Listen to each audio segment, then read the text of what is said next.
रहमान साहब और जुबैर साहब दोनों को बरी किया गया है, लेकिन 260 खानदानों का मुकदमा आप समझते हैं कि पूरी तरह लड़ा गया और वो भी कामयाबी वहां पे भी मिली है? नहीं, किसी ने भी ये मुकदमा नहीं लड़ा। मैं आपको मुख्तसर अल्फाज में बता देता हूँ। आपने जितनी बातें की हैं वो बिल्कुल सही थी। अच्छा। वो बिल्कुल, अगर हम इसको समअप करें तो बिल्कुल ऐसे ही है कि 2012 में सितंबर में 11 में ये वाक़या हुआ। 2015 में एक इल्हाम हुआ कि ये आग जो है ये एमक्यूएम ने लगाई है। 12 में हादसा हुआ, 13 में हादसा हुआ, हाँ, और 15 में और सारी रिपोर्ट्स भी आ गई। और उसके बाद उस इल्हाम की बुनियाद के ऊपर इल्हाम हुआ। हाँ, बहुत सारे लोगों को इल्हाम हुआ और उन्होंने ये फैसला करते वक्त ये नहीं सोचा, क्योंकि एक पार्टी को अकोमोडेट करना था और वो कौन इस शहर के अंदर। और वो कौन थी? जो भी थे। ऐसे नहीं बात होगी, लोग बस सीधी बात करें। पीटीआई को ना, और किसको यार? बस सीधी बात करें पीटीआई को ना, और पीटीआई को एंगेज करना था कराची के अंदर। 2018 का इलेक्शन ने साबित किया ना कि क्यों था ये सब। अच्छा। और उठाकर एमकेएम के ऊपर पैदल पे जो इल्जाम थे, भाई गलतियां कोताहियां तो सब जगह थी, मैं उसके ऊपर बात ही नहीं कर रहा। मसला ये था कि उसमें फिर क्या सूरत हाल बनी। उसमें सूरत हाल ये बनी जनाब कि 260 से ज़ायद झुलस के मर जाने वाले शहीदों तक को नहीं छोड़ा गया और इस मुकदमे को एमकेएम पे डाला गया। और आप यकीन करें, मतलब है वो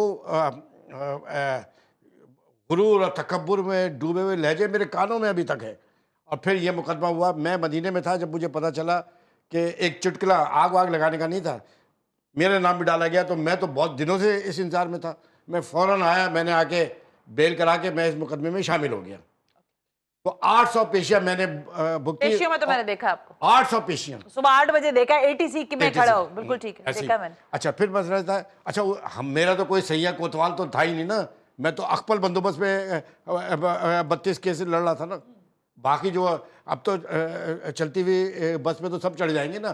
तो मैं एक बात ये कह रहा हूँ कि ये मुकदमा चलता रहा किसी ने, और ये मुकदमा बिल्कुल ऐसी है जैसे सुप्रीम कोर्ट को ने सजा सुनाई। एटीसी ने जब मुझे बाइज्जत बरी किया, मेरा तो ताल्लुक ही नहीं था। तो आप वो फुटेज उठा के देखिए, मैंने कोई खराज तहसीन पेश नहीं किया जजों को।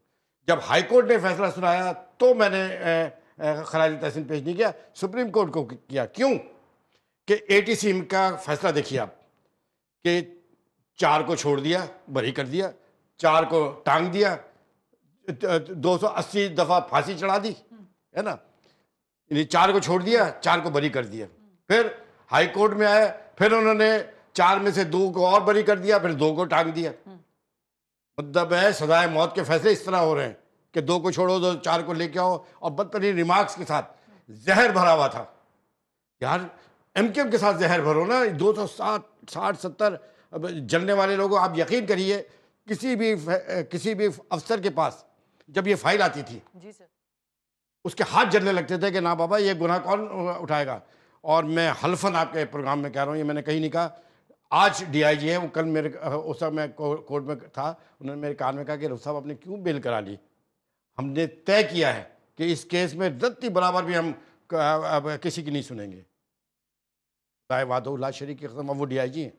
इसी तरीके से मुझे प्रोसिक्यूटर ने कहा कि हम तो ढूंढ ढूंढ के थक गए कि आपने बेल क्यों कराई। उनको पता ही नहीं था कि मैंने बेल क्यों कराई है। मैं मदीने से आके मैं इस 270 लोगों के उसमें, और आपको मैं एक और बात बताऊं, बर्लिन हाई कोर्ट में भी ये मुकदमा चल रहा है। जी जी। अच्छा, अब बता नहीं आपके पास कितना टाइम है कि मैं बोल सकूं।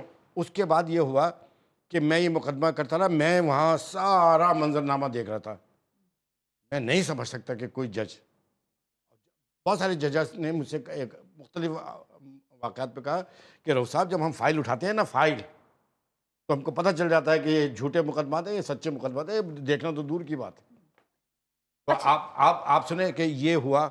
और मसला ये है कि भाई मैं तो एक मेरे इस ज़िम्मे क्यों है कार एहतजाज, बोलना सब जानते हैं, बोलता कोई नहीं। ये 270 लोग जो शहीद हो गए, इसकी दादर से ये मुकदमा फिर स्क्वायर रन के ऊपर खड़ा हो गया कि जिसके लिए मैंने इस्तीफा दिया, जिसके लिए मैं ये मुकदमा फेस करता रहा। और शायद एक मुकदमा नहीं था मेरे पे 32 मुकदमा लाद दिए थे जो मैं अकेला लड़ता रहा हूँ, और कोई भी आगे पूछने के लिए नहीं तैयार था।